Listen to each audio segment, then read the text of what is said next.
మగాడితో సహా సర్వజీవులను పుట్టించేసిన దేవుడు చివరగా ఒక స్త్రీని సృష్టించడం మొదలుపెట్టాడు. ఒకరోజు 2 రోజులు కాదు, ఏకంగా వారం రోజులు తీసుకున్నాడు. స్త్రీ సృష్టి కోసం మిగిలిన పనులన్నీ మానుకొని తన నాథుడు స్త్రీ సృష్టి కోసం ఇంతగా తలమునకలైపోవడం చూసిన దేవత అడిగింది, స్త్రీని సృష్టించడానికి ఎందుకంత సమయం తీసుకున్నారని. అప్పుడు దేవుడు, ఏం చెయ్యను మరి, ఈ స్త్రీ హృదయంలో ఎన్ని విషయాలు పొదగాల్సి వచ్చిందో తెలుసా? ఇష్టాయిష్టాలకు అతీతంగా ఉండాలి. సృష్టి వివక్ష తగదు. మొండికేసే పిల్లాడిని క్షణాల్లో దారికి తెచ్చుకోవాలి. చిన్న చిన్న గాయాలు మొదలుకొని ముక్కలయ్యే మనసుల వరకు ఎన్నెన్ని సంఘటనలను ఈ జీవి ఎదుర్కోవాలో తెలుసా? ఆమె ఎంతమందికి ఓ ఔషధంగా పనిచేయాలో తెలుసా? ఆమెకి ఆరోగ్యం బాగలేకున్నా సరే తనకు తానే సర్దుకుపోవాలి. అడిగేవారు ఉండరు, ఉండకపోవచ్చు కూడా. రోజుకు 18 గంటలు పనిచేయాలి. ఇన్ని రకాల పనులు చేయాల్సి వచ్చినా ఆమెకు ఉన్నవి 2 చేతులే అన్నాడు. ఏంటి, ఇన్ని పనులు చేయడానికి ఆమెకు 2 చేతులేనా అని ఆశ్చర్యపోతూ దేవత ఆమెను మెల్లగా తాకింది.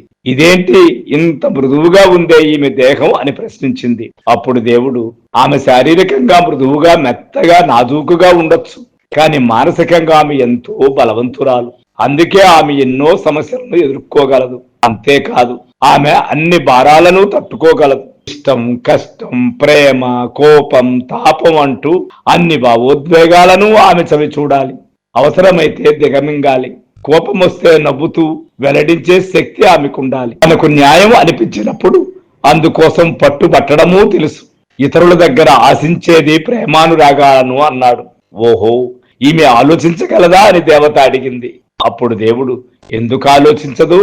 అన్ని విషయాలు ఆలోచించడమే కాకుండా సమస్యలు ఎదురైతే పరిష్కారాలు చెప్పగలదు అన్నాడు.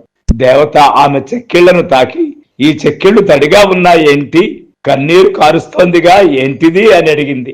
అప్పుడు దేవుడు, అదా కన్నీరది. ఆ కన్నీటిలో ఆనందము, ఆవేదన, దుఃఖము, దిగులు, ఆశ్చర్యము, భయము అంటూ అన్ని రకాల ఉద్వేగానుభూతులు ఉంటాయి. ఆ కన్నీటికున్న శక్తి అనంతం. పైగా మరో జీవికి ప్రాణం పోసి 10 నెలలు పొట్టలో మోసే నేర్పు ఆమెకు ఉంది చెప్పాడు. దేవత ఆశ్చర్యపోతూ, మీ సృష్టిలో విశిష్టమైనది ఇదే అని చెప్పింది. అయితే దేవుడు, అంతా బాగానే ఉన్నా ఆమెకు తన విలువ శక్తి తెలిసినా వాటిని అవసరమైతే తప్ప ప్రయోగించదు. అప్పటి వరకు తెలియనట్టే ఉంటుంది. అవసరమైనప్పుడు ఆ శక్తి ముందు ఎవరూ నిలబడలేరు అని చెప్పి భూమి మీదకి పంపిస్తాడు స్త్రీని.